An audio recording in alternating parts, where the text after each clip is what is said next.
year, whether we like it or not, as a business owner, April 15th comes around and we have to pay our taxes. So we have to write some sort of check for an amount that we probably wish we didn't have to write the check for.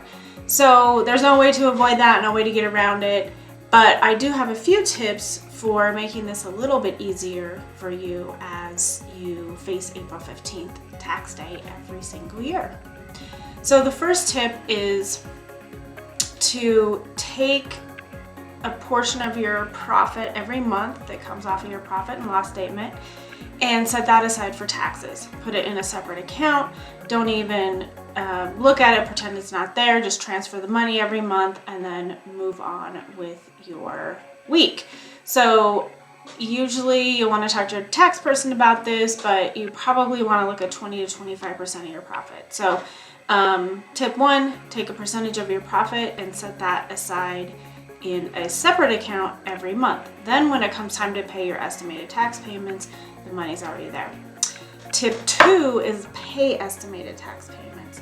So these are due quarterly, and although the penalty for not paying them is fairly small and it's tempting to not make those estimated payments, definitely go ahead and pay them. So paying them is going to help avoid a massive bill on April 15th.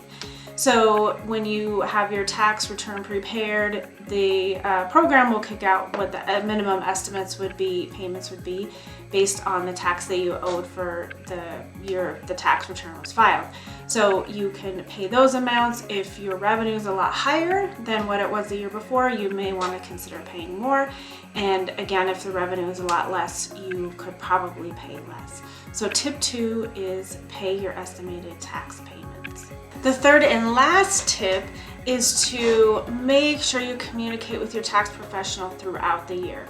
So if you have a case settle that's a really large settlement and it's really going to bump your income up, make sure you talk to your tax professional about what that's going to do to your tax situation.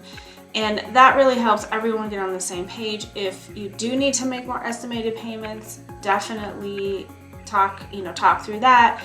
And also, if we just need to transfer more money into that tax savings account, that is all pieces that your tax professional needs to be in the loop on.